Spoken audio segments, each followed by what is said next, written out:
অভয়া মঞ্চের ডাকে কালীঘাটের উদ্দেশ্যে রওনা দিলেন তামান্নার মা। এখনও অধরা অভিযুক্তরা মেলেনি বিচার, সেই কারণে অভয়া মঞ্চের ডাকে কালীঘাটের উদ্দেশ্যে রওনা দিলেন তামান্নার মা সাবিনা ইয়াসমিন শেখ। আজ সকালে কালীগঞ্জের পলাশী স্টেশন থেকে ট্রেনে চেপে রওনা দেন তিনি। ট্রেনের যাত্রীদের রাখি পরিয়ে রাখি বন্ধন পালন করেন তিনি।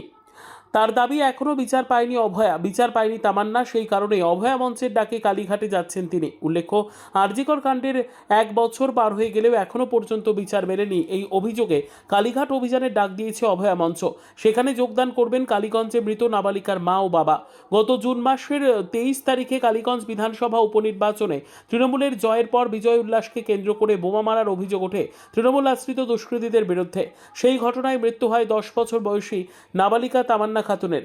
এই নিয়ে 24 জনের বিরুদ্ধে অভিযোগ দায়ের করলেও এখনও অধরা 14 জন, জানিয়ে লাগাতার বিভিন্ন আন্দোলন চালিয়ে যাচ্ছে নাবালিকার পরিবার। আজ আরজিকর কাণ্ডের 1 বছর পার, সেই ঘটনায় অভিযুক্তরাও শাস্তি পায়নি বলে অভিযোগ। এই দুই ঘটনায় দোষীদের শাস্তির দাবিতে তাদের এই অভিযান বলে জানিয়েছেন নাবালিকার মা।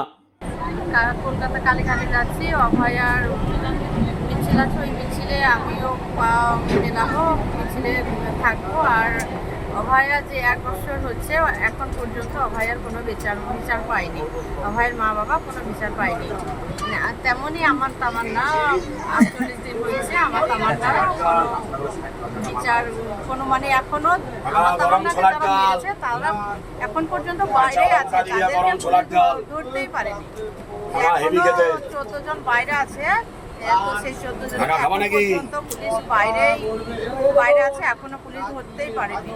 ওই জন্য আমিও ভাবছি যে আমার তামান্না হয়তো শেষ পর্যন্ত বিচার আমিও পাবো না, আমার ছোট্ট তামান্না চলে গেছে, আমি হয়তো বিচার পাবো না।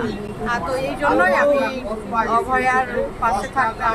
তামান্না যেমন আমার মেয়ে, অভয়া তেমন মেয়ে, আমার মেয়ের মতো মেয়ে, ওর পাশেও আমি থাকতে চাই। তাই আমি কলকাতা কালীঘাট অভিযানের জন্য যাচ্ছি।